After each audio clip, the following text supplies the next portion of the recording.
Elden Ring Shadow of the Erdtree is going to be game of the year, and there ain't nothing you can do about it. But seriously, we're going to talk about this for a second. So, in an article from Polygon, it has been confirmed that DLC and remakes and all that stuff is on the table for Game of the Year nominations.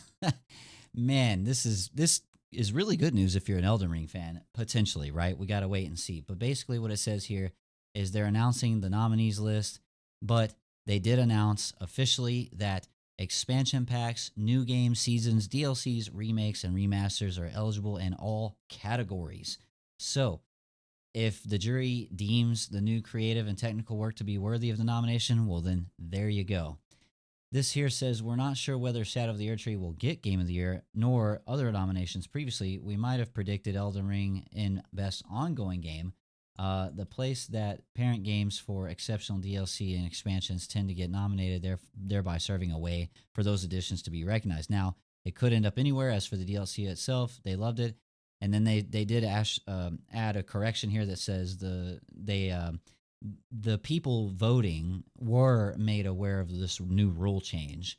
So it's really interesting. So Shadow of the Erdtree, I'm going to give you my take, and then you let me know in the comments what you think.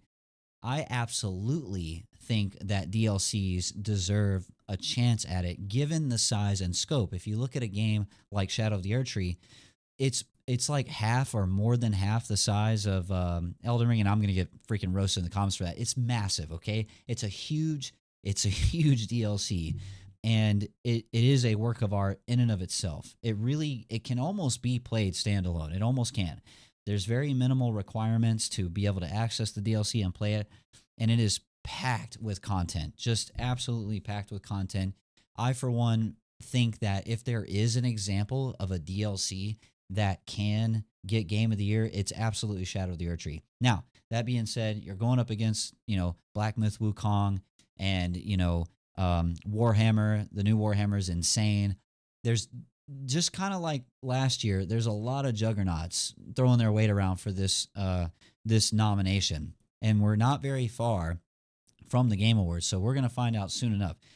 I do want to know in the comments, what do you think about, should they, shouldn't they? Is it something that just treads all over? This is a really controversial thing online. I've been seeing a lot too. So again, I do want to hear the comments from you guys.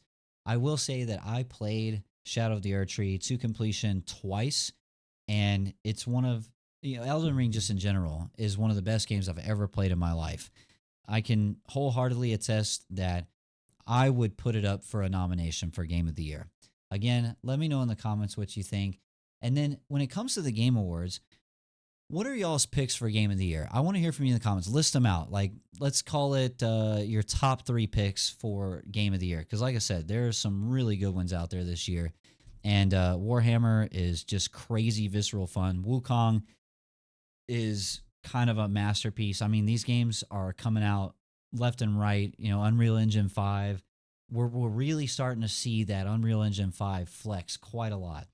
And then, but you have big DLCs like this and just packed full of content.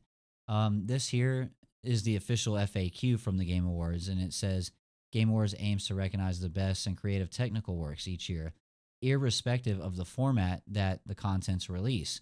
So again, they're just saying that, look, we get the nomenclature, the classification of the content is not like a full release. However, when you look at what's entailed in it, I mean, Shadow of the Erdtree launched with its own premiere edition with a statue of Mesmer the Impaler and all this stuff. I mean, it was like just as big as a pre-order release as when the game launched originally. So, I mean, when you look at that, I don't know. That's just me. Again, let me know in the comments what you think. That's pretty much all I got for this one. And hit those bell notifications so you don't miss out on future content. With that, I'm getting the hell out of here. See you later. HELMETFIRE.